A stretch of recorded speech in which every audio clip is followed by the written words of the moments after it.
So this talk is going to be about some of the more in-depth features of Dexterity, and some more interesting things you can do with it.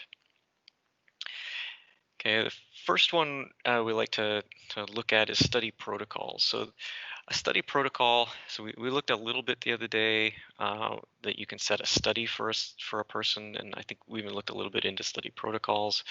So these are a study is really just a kind of a name for your group of collected data, if you want to think of it that way. So you can have lots of people in a single study. But the important thing about a study protocol is it allows you to have a set of ordered tasks that if someone is in your study, if someone is listed as being part of your study, then you can run a set of ordered tasks against that subject. And each of those ordered tasks can have special notes for the operator, like run on the affected arm or run on the dominant arm, those sorts of things. So this is really useful if you're collecting, even if you're collecting your own data against several subjects and you want to be consistent about it. But in particular useful if you have someone else collecting your data and you want to make sure they are consistent about it. As well, a more recent addition in Dexterit-E is the idea of a session. So each study can have multiple sessions, and you can think of these sort of as a visit. So you can run the same data collection against someone over multiple time points. And you can dynamically change the study that someone's a part of as you're going to collect data, so someone can be a member of multiple studies. So I'm going to run a little movie here, and you can see how to create a study. Go down into the options dialog or options menu and create yourself a new study, and then you create the protocol. Here's where we're going to add some tasks to your, and we'll add a note for a particular task in the protocol. So we're going to add about 3 tasks to this particular, 4 tasks, my mistake, to this particular study, and several notes for the operator. All right, so once you have created your studies, then you obviously need to make use of them. So in order to use a study protocol that you've created, you select your subject, and once your subject is selected, you go to the Study tab. Here, this particular subject doesn't have a study selected already, so we're going to use our newly created one, and we're going to say permanently add this subject to this new study. So now there's all of the tasks that we've added. Just you can click on them and hit go, or the go button, and start collecting data. As you're running these tasks, there'll be little icons that show up beside to say whether the task has been run to completion, or maybe it was just partially run. So you can see that as the study, or as you're progressing through collecting data. So something else that can be very useful as you're collecting data, you might collect lots of the same exam under maybe even multiple conditions. So so it can be useful to collect your data and then actually rename the file. So you can just right click on a file, say rename file, and then set the name to something useful to you so you can find that exact exam later. So maybe that was the version that you used higher loads on, or maybe that was the version that after you had moved the electrodes on the EMG electrodes on someone's arm, something like that. So changing those names can just help with your note taking about what exact data is there. And you can also see, you can right click and reset the name back to what its default should be.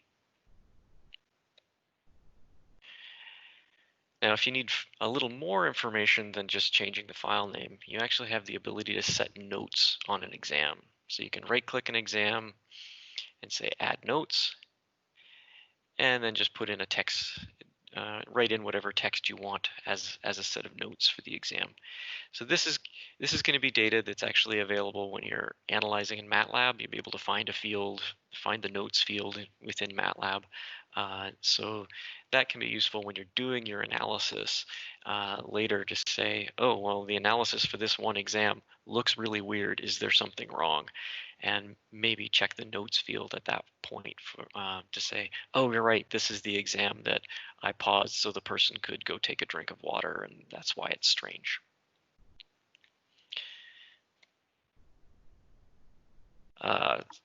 Something that's really common to do is accidentally select the wrong subject when you go to collect data.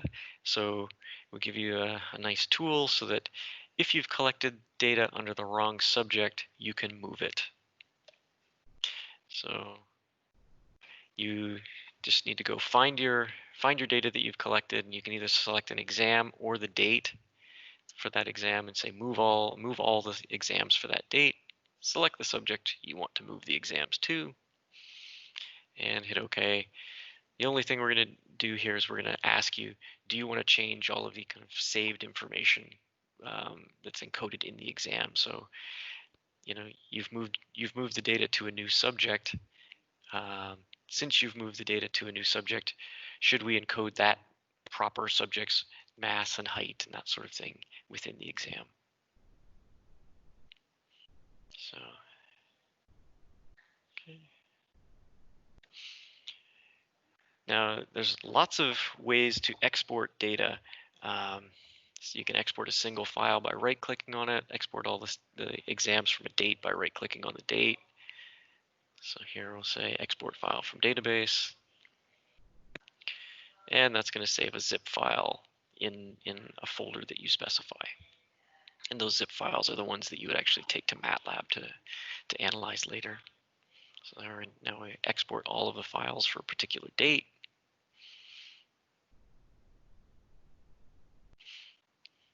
And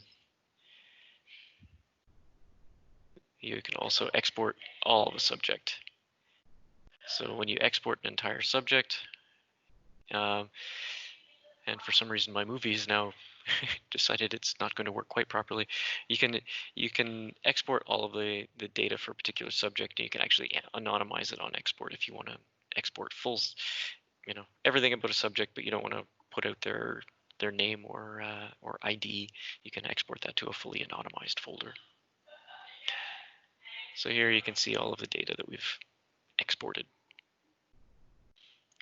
in the different methods.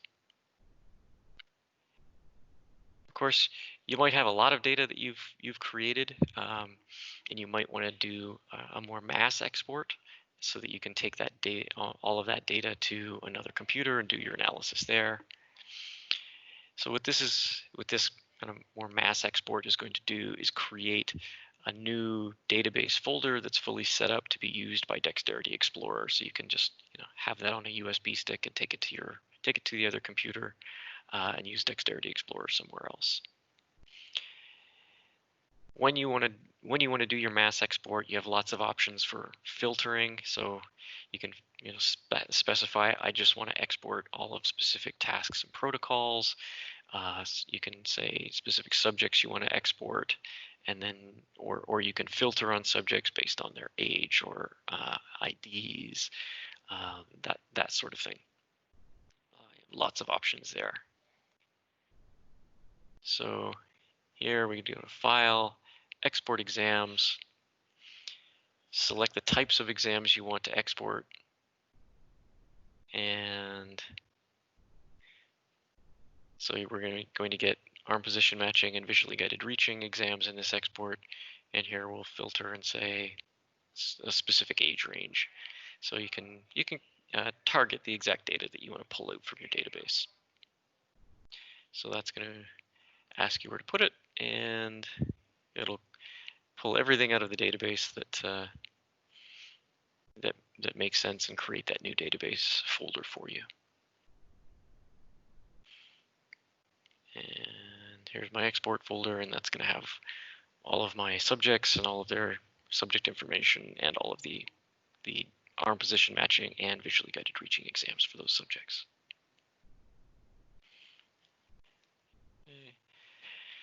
If you're working with another lab, or you have a couple of Kinarms available to you nearby, you can actually set all of this sort of information up, like your study PI pathology information. You can actually share it between Kinarm labs.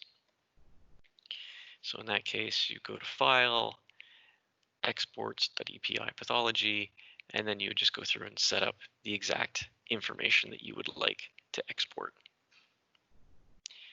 And so that's going to go through and, in this case, grab all of the exams that you need. So once you've got one system working the way you want, you can actually export all of the data from that Kinarm, and using this process, and that's going to set up all of this configuration information, or put all of that configuration information into a zip file that you can then take to the other Kinarm, and you can use the file import settings function.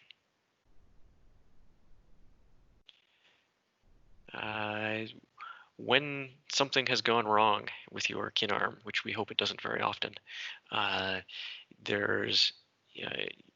we'd like you to, we'll often ask you to send us a log, and sometimes, if you didn't realize something went wrong, or maybe you need to keep collecting data and you can't generate a log for us right away, it can be really useful to do two things here.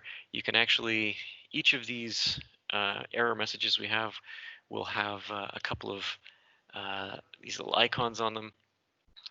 So rather than trying to remember what the error message was, you can actually use this little copy button. That's going to copy this error message to the clipboard, so you can then paste it into an email so we can see exactly what the error was. But there's also this little extra icon which will allow us to, so there's the copy, and this one is to enter a note in the log file. So this allows you to kind of mark the time, or say what you were doing when something bad happened. Just makes it easier for us to find the place in the log files to look for when things went wrong. And then, of course, you could also mark an event using the menu, the help menu. Same idea. So if you saw something weird but maybe not an error message, you can mark in your log file, this strange thing happened at this time. So again, we can find it more easily when we're looking through the logs. And then I think we showed this once before, but you can generate logs. In general, we're just going to get a minimal log from you, which is just logs from the last 30 days. If you uncheck that, we're going to take all of the log files from the machine. Usually when you call with a report, we'll tell you specifically just accept the defaults, or we'll ask for you to, we'll tell you how to configure that log for us.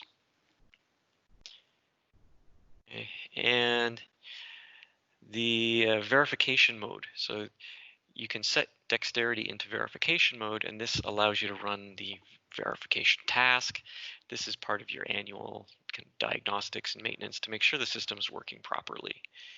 So in order to do that, you're going to go to Help, put things in verification, check the verification mode, select the one subject that is in your verification database, go to Standard Tasks, and then run the verification task. This is a pretty simple task. It's the same for for both Kinarms, both types of Kinarms, the exoskeleton and endpoint. Once you've run, then you can actually create a verification report, and that's going to give you some information that you can send to us. And if there's anything that's wrong, it'll be bolded in the report, so you can tell quickly, hey, this number is outside of specification. If you see a number outside of specification that's bolded, definitely let us know. It might not be a problem, it might be, but we'll be able to look at the report, and then maybe we might look at the exam file as well to see, what went wrong with that data. So yeah, there's information on verification, running a verification task that's in I believe it's your hardware guide, your Kinarm Lab hardware guide.